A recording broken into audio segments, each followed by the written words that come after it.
Hey, what's up, ladies and gentlemen? Welcome back to NASCAR Heat 3 on the PlayStation 4. I'm Nicodemus and I have some kind of something. Get that off me. All right, anyways, I'm good now. As soon as I come in, there's like something on my arm. All right, anyways, hey, what's up, everybody? Yeah, NASCAR Heat 3 career mode. We're back in here yet again. We are. What's our next one? Is it trucks? It's the trucks at Texas. All right. So we're going to go to the trucks at Texas. I don't know what the second race is going to be. It may be two truck losses in a row, which is probably what it's going to be. I'm just saying. Because the way this season has been going, it's just going to be losing. I've been saying that we're stuck in this stupid year-long contract with this three-star team.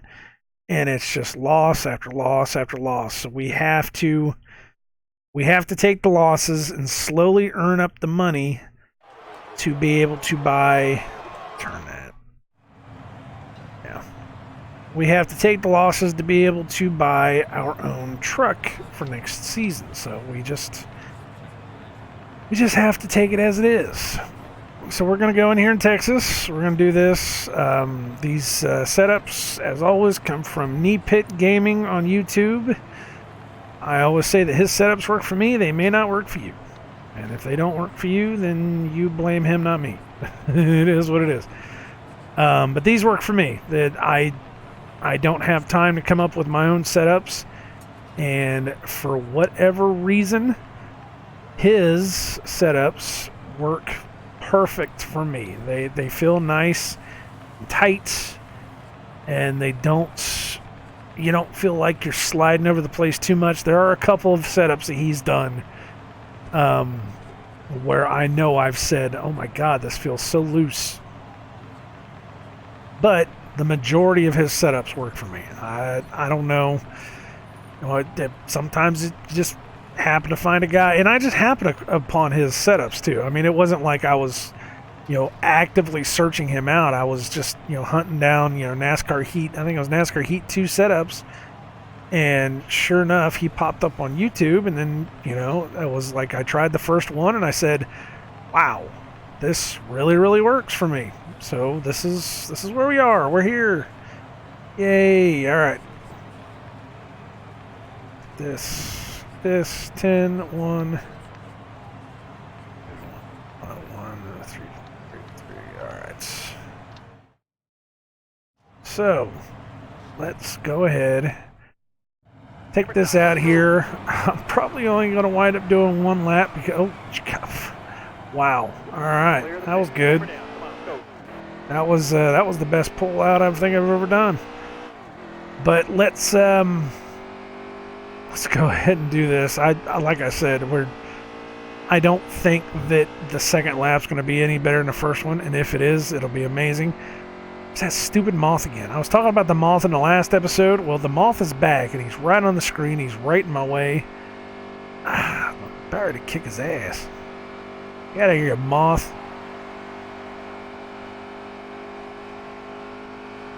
Texas is one of my favorites. I want to say top 5. Atlanta will always be number 1, and then from there it kind of gets a little hazy. I used to say Texas was number 2, and especially in like EA's 2004 NASCAR Thunder 2004. I'm mad at Texas. Texas and Atlanta were the tracks, but best at a time, 33.23. That's what we're qualifying with. Because it's just bad. 33.293. Let me write that down too, because we said we're going to do progression. 33.293. All right. I need to take a little drink here too of some tea because my throat's getting a little rusty.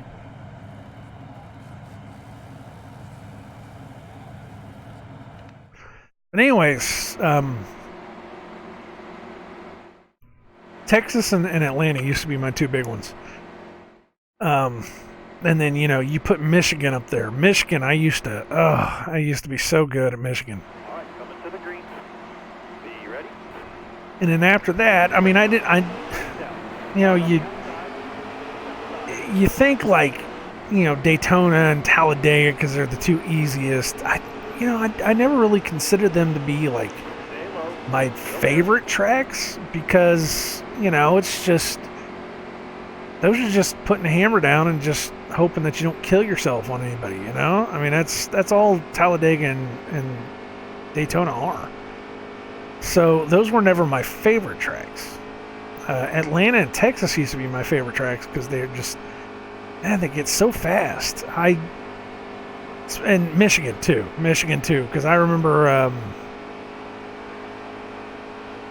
it was 2004, 2005, Atlanta.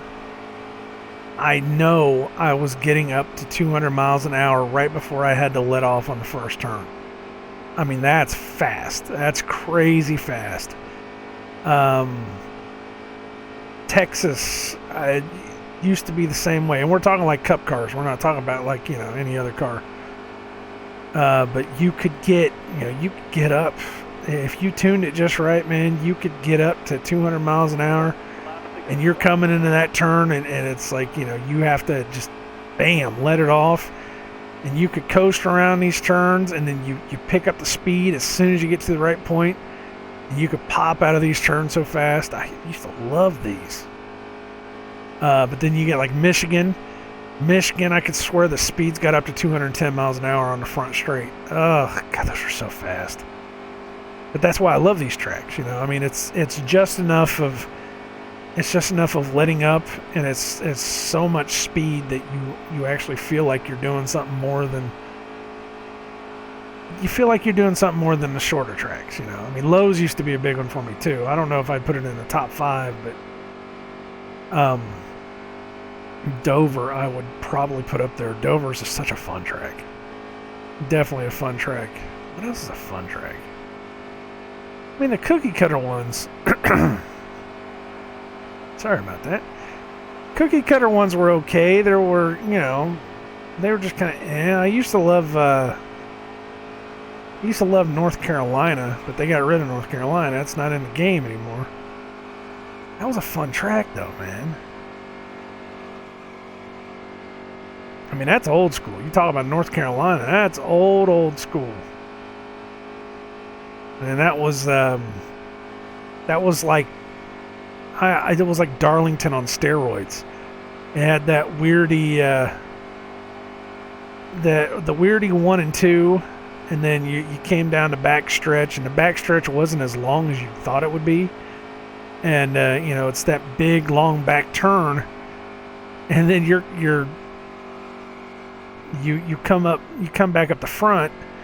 And it's got that weirdy bank where the finish line is, and then you're having to slow way down to go into 1 and 2 again.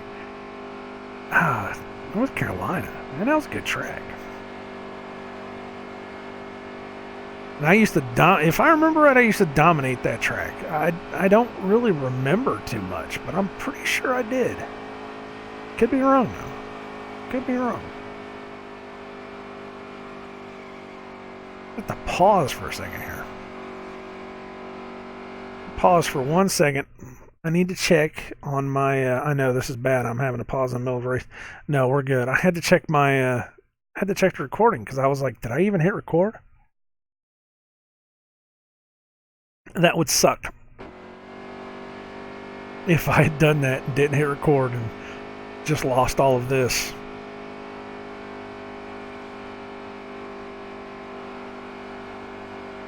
But this is what this season's going to be. It's just going to be loss after, and it's going to be blowout losses too. I don't know how many times we got to talk about this legend difficulty. This is just, it's nuts. And my tires are really starting to wear out. Whoa! How bad are they? In the 80s. I mean, it's not the worst. I wonder if it's because the angle I came in was a little bit shallow. I don't know.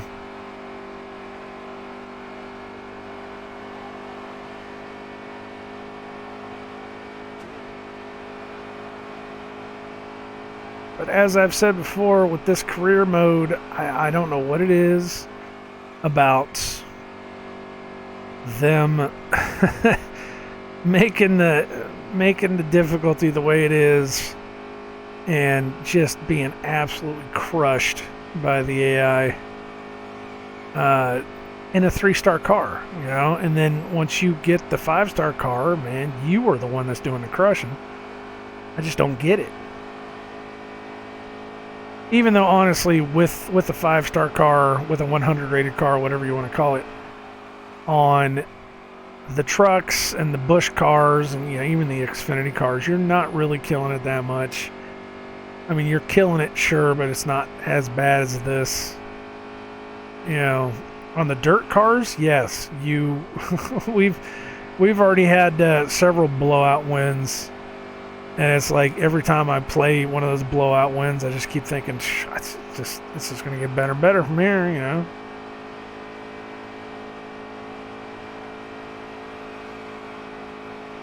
They should be flagging me in for a pit stop here soon.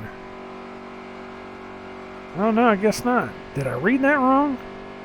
Or are we just going too slow? We're not burning the speed, or we're not burning the fuel that they think that we're supposed to be burning. That's what it is.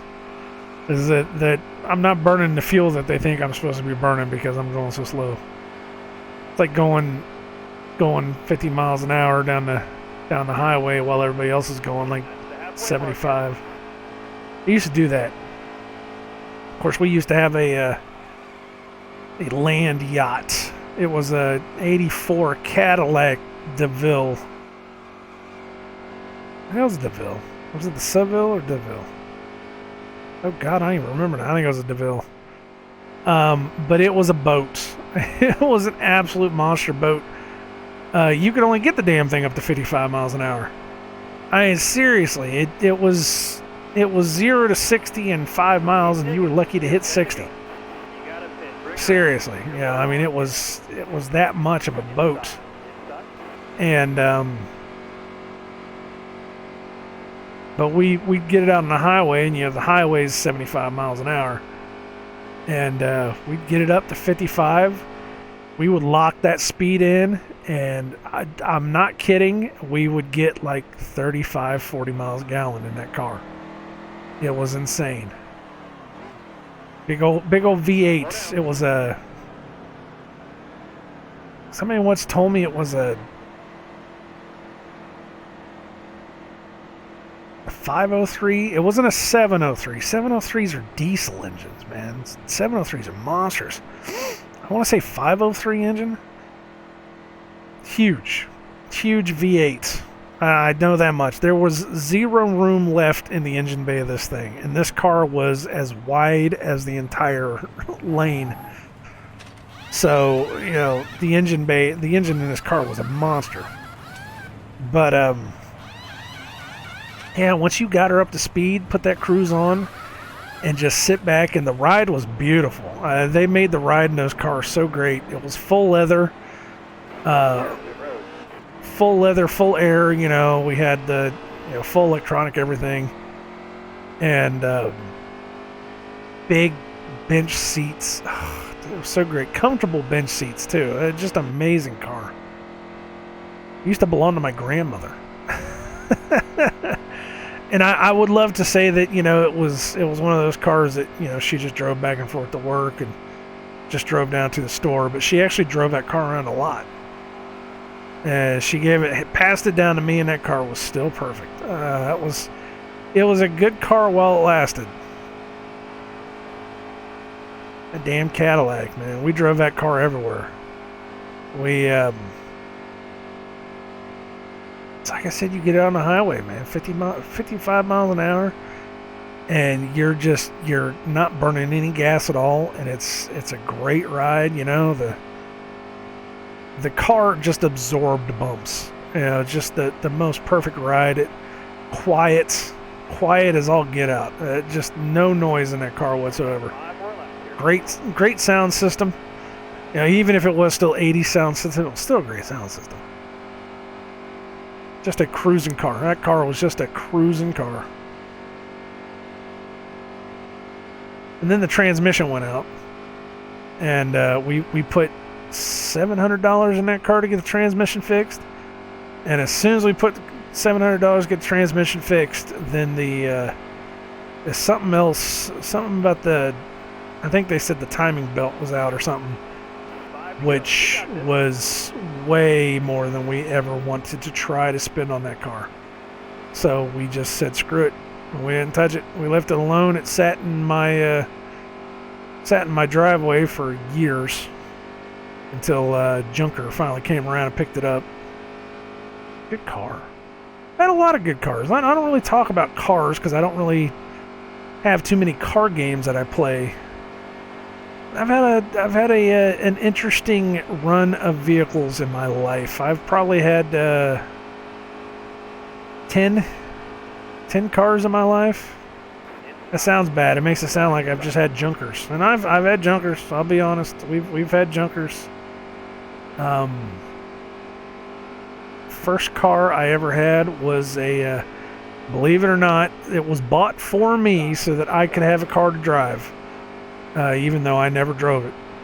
Was a, 1972 Mercedes-Benz. I can't remember the number. It was not a 350. I cannot remember the number. It was a 72 Mercedes-Benz. I know that much. It's my, we bought it from a guy for, I think it was $500, $300, $500. I don't remember what it was. This is way back in the 90s. You could get a car for $300 in the 90s. And we had it for a month. I always had a problem with it. The muffler was bad on it. Bad to the point that it was, exhaust was seeping in underneath the car. And we went looking for a new muffler for the car, and it found out that because it's German, is a German car, you could only get the parts. You'd have to special order them from Mercedes-Benz. We didn't have junkyards that had 72 Mercedes-Benz just laying around. So we basically sold that one, resold that one. I think we got the same price out of it that we bought it for. And then once that one was gone, then it was the Camaro. We found a 69 Camaro Z28. I have talked about this before because I talked about the Camaro with it was a 2x4 holding up the back seats. Talked about that. They used it for drag racing. 31st. Yippee. Hey, man, I didn't finish dead last. That's got to be a thing, right?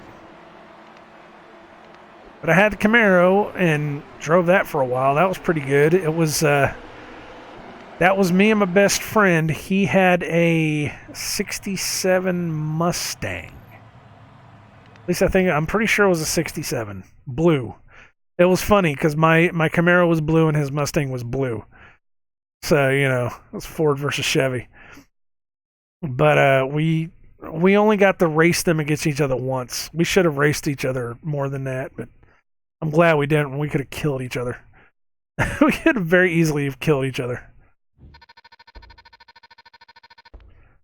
But that car was definitely made for speed. From what I saw, he raced a clean race. Yeah, from what you saw in the rearview mirror. Keep racing like you did and we'll get along just fine. In other words, as long as you're behind me, we're good.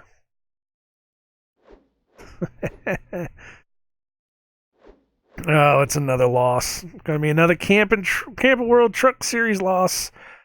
Put out some feelers for some teams. Let me guess, 3 stars? It's going to be 3 stars. I know it is. Yeah, Jennifer Jo Cobb. That's who we're racing for now. And I kept saying after so many losses, they should just fire me. Or I should have the option to quit. Because I'm just going to lose, and I'm just going to keep on losing. Why are you doing this to me? It's just, it's sad. It's so sad. Let's go to Iowa. Scroll up here to Iowa. I should have it up here. There we go. But, Yeah, the Camaro. I love that car, man. We had some good times in that car. We actually blew out the what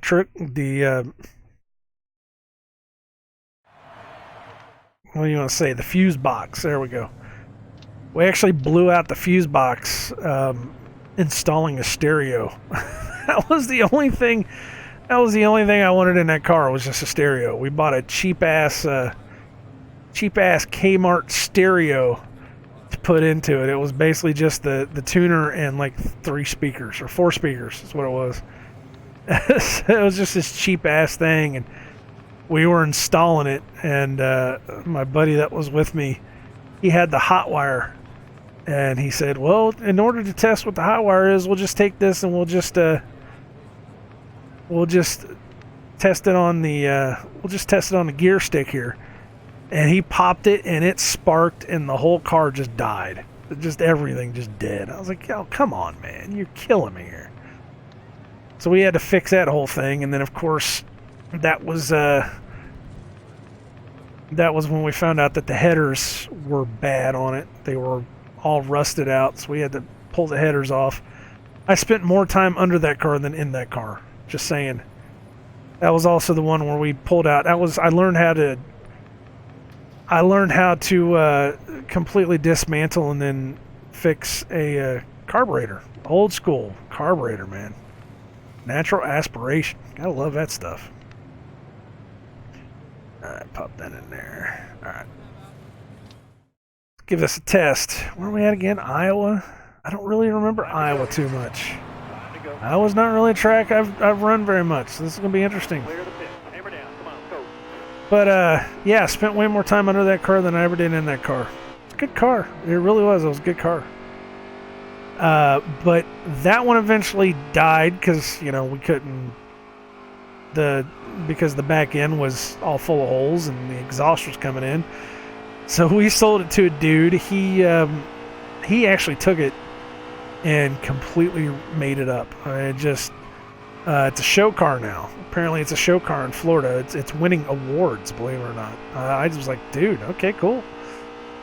I'm going to have to learn my marks here, guys, so you're just going to have to forgive me if I stop talking for a second, because I don't know Iowa. Iowa's just not a track I run. But anyways, the next car after that was the 79 Pontiac Trans Am. Beautiful car. That was still my favorite car, without a doubt. That Trans Am was awesome. Absolutely amazing. I mean, the rodeo was good too, but the Trans Am was it was an awesome car. We used to, that's the best I'm going to do here. Let me go ahead and let me write that down before I get any further here. 25.568. All right. But we used to...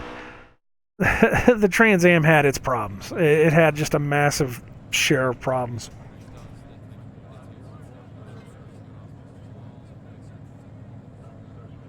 Sorry, I had to take another drink. It had radiator problems, transmission problems, starting problems. I think the starter actually went out. We had to replace the starter once. I remember that. And then, what else was there?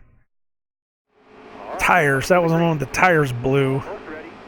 I was driving up from Florida to Indiana, and on the hills of Tennessee, trapped between 2 semis, and the back tire decided to shred itself. Oy, yeah. You'll talk about getting a quick education in how to avoid getting killed. That was it. But we used to drive that thing. It used to have overheating problems. So I would drive it into school. It was 15 minutes into school. That was about 20 minutes out of school, really. But we used to live out of town, and I'd drive into school, and by the time I drive into school, that car was hot. I mean, it was good and warm. And I used to keep a pillow and a blanket in the back end, And the hood was long enough that I could fit my entire body on the hood. That's how long it was. I could have my head resting up on the glass, and my feet were just barely touching the headlights. That's how long that hood was. 6 feet. It's ridiculous. Well, 5 feet. You don't count that. Anyways. So we'd get into school, and of course, you know, Florida mornings, believe it or not, are actually cold. Some of them are pretty cold. Some of them are warm, but you know, the majority of them are cold. So we'd get in there, and they used to make us wait until they would open the gates to get into school. It's completely ridiculous. So I'd pull out my pillow and my blanket, and I'd just hop on the hood of the car and wait till they open the doors. True story. Crazy stuff, man. We used to be crazy. We used to be knuckleheads. Absolute knuckleheads. Then I had that one, and that got me through college. Some college. It died on me my second year of college. That was a bad turn. Got me through the second year of college, and it died, and it wouldn't start after that. It was some kind of something problem. We had major electrical problems with that car. The guy that had it before us, he had a massive sound system in it, and he had completely gutted the wiring underneath, and we could not figure out where the short was. It was some kind of short underneath the dashboard. Could not figure it out at all, so we wound up selling that thing. And then that was my dog. My dog's getting shitty at me because she can't come down and sleep on the couch because it's full of crap. But what came after that? After that, I got out of college, came back home, didn't have a car. I drove my mom's rodeo. It was an Isuzu rodeo. It was a 93. 93 Isuzu rodeo. It was red. I used to love that car. We used to take that car out, dump it into four-wheel drive, and drive around in the backwoods of Florida. Sand dunes, and somebody had set up an entire ATV course where they could, you know, drive through the woods and, you know, drive through everything. It had all these bumps and these hills, and where you were not supposed to take a full-size SUV, but we took a full-size SUV. We got it through there. There were some times where we had to fold the mirrors in because we couldn't fit between two trees. But man, we used to have so much. We used to wreck that car, man. There were a couple times. There were a couple bumps. There was a stack of trees that I remember that we drove over. A stack of trees, came down on the other end, and I think we broke the differential in the back. Because since that time, that car never drove the same again. It was always a noise. It always felt, it didn't feel right. So that was, it was so bad. But I came back up to live with my dad for a while after that. Got kicked out of college. And he gave me his, what year was that? 84 Pontiac Grand Am. Man, that was a car. Car nickel and dimed me to death. I had that car for 2 or 3 years. That car nickel and dimed me to death. You had to refill the oil and the transmission fluid. And was it the radiator too? No, it's just a transmission fluid and the oil. And the power steering fluid. The power steering fluid had a leak too. So it was all three of them. You had to refill those every month because they would leak.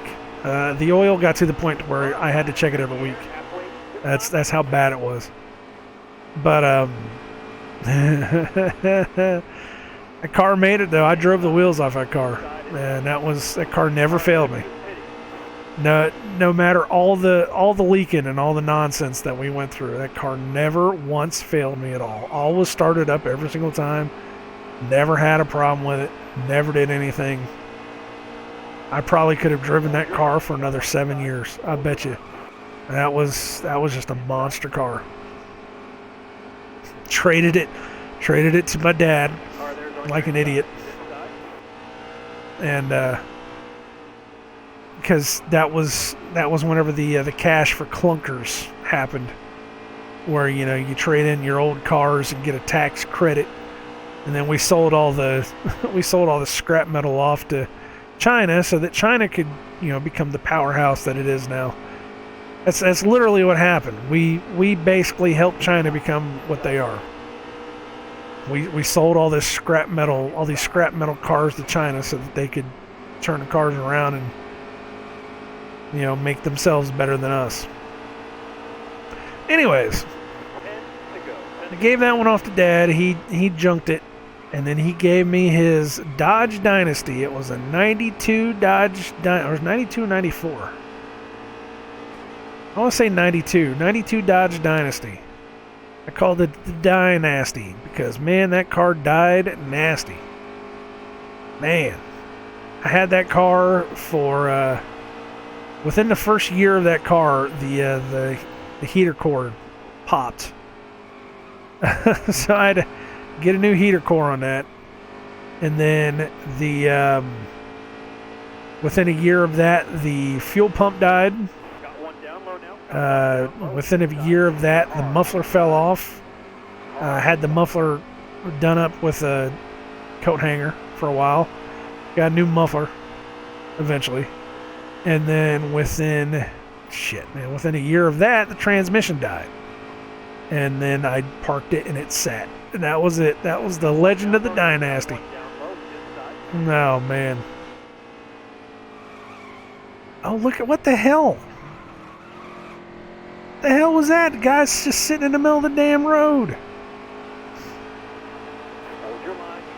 How much gas? I still have 5 laps on the gas. Holy smokes. I'm wondering if we have a caution, if I might be able just to make it all the way through without taking a pit. I don't know. Anyways, after what was the one I had after? Because I had to park the Dynasty, and I was with my ex-girlfriend at the time. I was driving her car for a while, and then was it the Cadillac? No, my mom gave me her rodeo. Yeah. So there was a problem with the rodeo. Apparently my stepdad took the rodeo in to get the oil changed, and the idiots at the oil change, crap, I'm not gonna make it. I have to pit. It is what it is. Whatever. So the guys that were doing the oil, apparently, and I didn't know you could do this because you can't really do this. The guys that changed the oil kept some kind of, I don't know what, they described it to me as when they put the new oil filter on, there was some kind of cardboard something that you were supposed to take out, and they forgot to take out, or something happened to where there was no oil being pumped through the oil filter. Something was wrong. Let's just put it that way. Something became majorly wrong, and there was zero oil being pumped through the system. And I guess my stepdad drove it like that for a month, not knowing, And he said one day it started acting really weird, and the gauges, nothing indicated to him that there was a problem. And he tapped on the dashboard, and the oil gauge went down to 0, and the light came on, and he was like, what the hell? So he crawled underneath. The way he says it, he crawled underneath, and he changed the oil filter himself, which he shouldn't have done. He should have taken it back into the guys to do that, to fix it, because it would have been their fault. And when he changed it, oil got into the engine, and as soon as he took it back out, the engine locked up. Like, I don't know, it must have been some kind of shock to the engine. I don't know, but the engine locked up, so it died. So they took it to a relative. Don't ever take a car to your relative to get it fixed. Took it to a relative to get it fixed. He overcharged them, didn't do a good job. Wound up making it worse. Uh-oh. See what this guy's got to say. Great clean driving out there. I talked to a lot of your competitors. They love racing against you. Keep it up. Yeah, because I keep losing. They like it when I lose. Yeah. But anyways, they did it wrong and they didn't put the engine back together right, and it was just a mess. But she gave it to me, and we didn't know the engine was bad. And the whole story is that, you know, we drove it a lot. We actually got a good 2 years out of that car before the engine finally decided to crack. And when it cracked, we found out that it cracked down the engine block. I mean, the whole thing just cracked apart. And that was it. It was dead. I couldn't fix it. It was just fried, so we had to park it. We had to park it in the yard, and it just sat there and did nothing. That was sad. So anyways, that was our 2 races. We're going to stop here. I swear I'm going to pick up the car stuff on the next episode. Watch me pick up the car stuff on the next episode. So the next race is going to be at Jefferson. It's the road course. I'm not looking forward to this, but it is what it is. So anyways, what's the next one after that, though? Jefferson, and then well, God, 2 road courses in a row. So no matter what I do on the next episode, I'm doing road courses and I'm losing. So yes, I'm going to continue my story about the cars that I own, because I'm not going to have anything else to talk about other than just losing these races. In the meantime, thank you guys very much for watching. This has been NASCAR Heat 3 on the PlayStation 4. I've been nicodemoscain. Like, comment, and subscribe, or don't. Other than that, I wish you all well in all your future endeavors, and I hope that the world lasts for you guys. God bless, take care, and keep your eyes on the road and your hand upon the wheel. Later, gang.